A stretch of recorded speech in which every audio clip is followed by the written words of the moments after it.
Shalom, devosi bilangan 15. Di dalam setiap doa kita seringkali kita menyampaikan pengakuan dosa kita di hadapan Tuhan. Doa tersebut mendorong kita untuk mengakui dengan jujur hal-hal yang seharusnya kita lakukan, yakni mengakui kesalahan dan dosa yang sudah kita lakukan. Firman Tuhan hari ini juga mengajak kita bersikap jujur di hadapan Tuhan. Dari paparan firman Tuhan hari ini terlihat kemungkinan umat Tuhan mengajarkan ibadah syukur dengan cara yang salah tanpa sengaja. Ya, ada frasa tidak sengaja berulang-ulang kali muncul dalam firman Tuhan hari ini.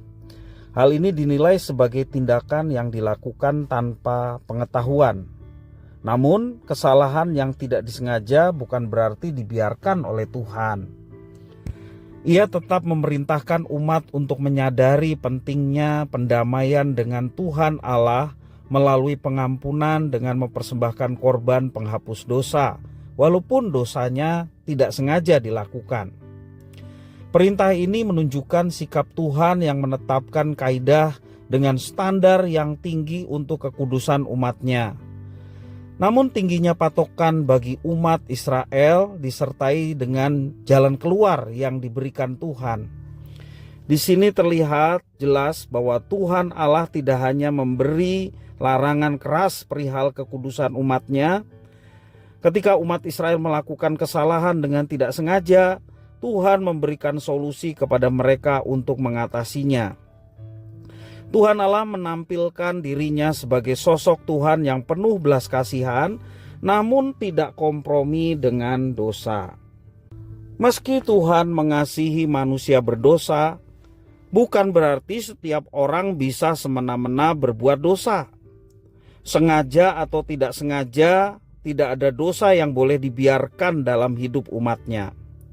Kita perlu belajar semakin menghormati dan menghargai sikap Tuhan Allah yang penuh belas kasihan kepada manusia, juga ketika kita bersalah dan berdosa di hadapan Tuhan.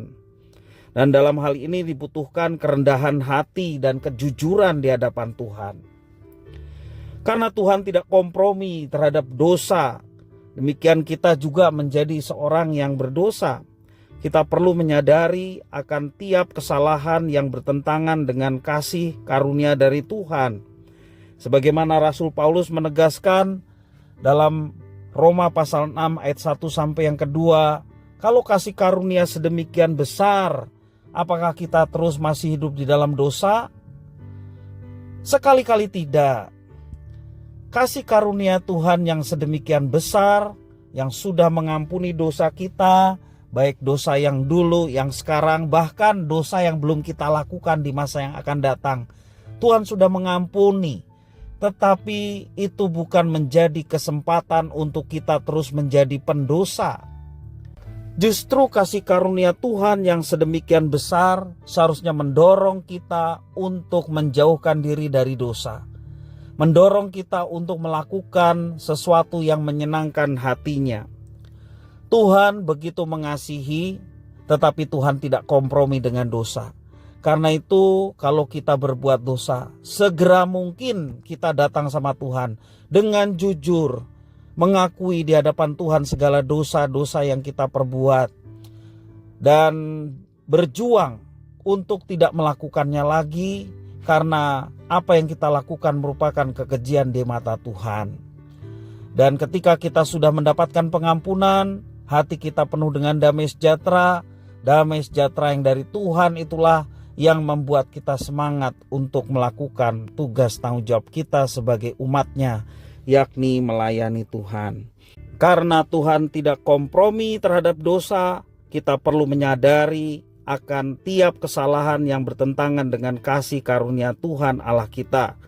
Kita perlu bertobat dengan mengakui dan memohon ampun atas segala dosa dan pelanggaran yang telah kita lakukan. Tuhan Yesus memberkati.